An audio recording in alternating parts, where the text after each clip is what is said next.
Video में हम चर्चा करेंगे असिस्टेंट प्रोफेसर से आई वैकेंसी के विषय में। तो जो ये वैकेंसी है किस विश्वविद्यालय से है? दिल्ली विश्वविद्यालय के संबद्ध महाविद्यालय आर्यभट्ट से, है ना। तो आर्यभट्ट महाविद्यालय ने क्या है, असिस्टेंट प्रोफेसर के लिए वैकेंसी निकाली है। तो जैसा कि आप यहाँ पर डेट देख सकते हैं कि कब से स्टार्टिंग हो गई है आवेदन करने की। तो 7 दिसंबर 2024 से, ठीक है। तो आपकी जो लास्ट डेट होगी वो कब है? 27 दिसंबर तक क्या है, आपकी लास्ट डेट यहाँ पर देखने को मिल रही है। अगर हम बात करें कि किन किन विषयों में क्या है असिस्टेंट प्रोफेसर की वैकेंसी निकली है, तो एक बार देख लेते हैं। तो सबसे पहले ये जो सब्जेक्ट आ रहा है बिजनेस इकोनॉमिक्स, तो इसमें देखिए आपको कैटेगरी भी दिखाई दे रही होंगी कि किस कैटेगरी में कितनी सीटें खाली हैं। अगर हम अनरिजर्व्ड कैटेगरी के विषय में बात करें तो देखिए इसमें 2 सीटें खाली हैं। वहीं ओबीसी कैटेगरी के लिए 3 सीटें खाली हैं। एससी, एसटी, ईडब्ल्यूएस और पीडब्ल्यूडी के लिए कोई सीट यहाँ पर खाली नहीं है, यानी कि अनरिजर्व्ड कैटेगरी और ओबीसी में क्या है, सीटें देखने को मिल रही हैं। तो कुल कितनी सीटें हैं यहाँ पर? 5 सीटें हैं, ठीक है। कॉमर्स की अगर हम बात करें तो देखिए इसमें पीडब्ल्यूडी में 1 सीट देखने को मिल रही है, ठीक है। बाकी किसी कैटेगरी में कोई सीट है नहीं। इकोनॉमिक्स की अगर बात करें तो इकोनॉमिक्स में 1 सीट है एससी कैटेगरी के लिए।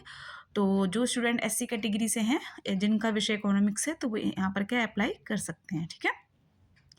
इंग्लिश की अगर बात करें तो इंग्लिश में देखिए अनरिजर्व्ड कैटेगरी में 1 सीट है और एसटी कैटेगरी में 1 सीट है, यानी कि कुल सीटें हैं 2, ठीक। एनवायरमेंटल स्टडीज़ में देखिए आपको 1 सीट देखने को मिल रही है, किस कैटेगरी में? ओबीसी कैटेगरी में, ठीक है। तो जो स्टूडेंट ओबीसी कैटेगरी के हैं और जो असिस्टेंट प्रोफेसर इस महाविद्यालय में बनना चाहते हैं तो यहाँ पर अप्लाई कर सकते हैं।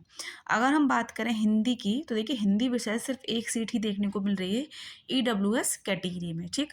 हिस्ट्री से देखें तो हिस्ट्री में देखिए अनरिजर्व्ड कैटेगरी में आपकी 3 सीटें हैं और 2 सीटें किस में हैं?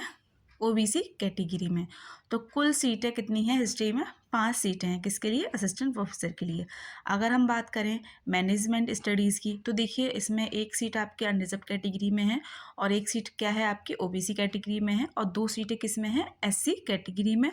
और ईडब्ल्यूएस में देखिए 1 सीट है, ठीक है। तो मैनेजमेंट स्टडीज़ में देखिए अनरिजर्व्ड, ओबीसी, एससी और ईडब्ल्यूएस कैटेगरी क्या है, यहाँ पर सीटें देखने को मिल रही हैं, ठीक है। तो कुल कितनी सीटें हुई? 5 सीटें। अगर बात करें मैथमेटिक्स की तो उसमें देखिए ओबीसी कैटेगरी के लिए 1 सीट है, ठीक।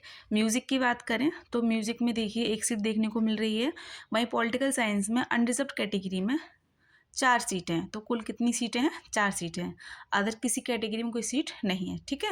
वहीं साइकोलॉजी की बात करें तो साइकोलॉजी में कितनी सीटें हैं? 1 सीट, ठीक। तो 12 सब्जेक्ट हैं, जिसमें टोटल कितनी सीटें देखने को मिल रही हैं असिस्टेंट प्रोफेसर की?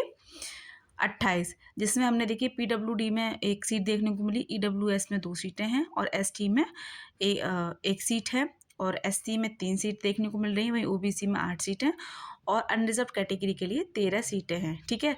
तो आप देख लेंगे आपके पास इनमें से कोई भी विषय है, ठीक है, तो आप क्या है यहाँ पर अप्लाई कर सकते हैं। तो लास्ट डेट फिर से बता दें कि 27 दिसंबर क्या है आपकी लास्ट डेट होगी। तो आप अगर चाहते हैं अप्लाई करना तो अभी कर सकते हैं, ठीक। तो ऐसे ही कोई असिस्टेंट प्रोफेसर के संबंध में कोई वैकेंसी हमें किसी महाविद्यालय या फिर विश्वविद्यालय से देखने को मिलेगी तो आपको समय रहते बता दी जाएगी, ठीक है। तो बने रहें अपने चैनल के साथ। बहुत बहुत धन्यवाद।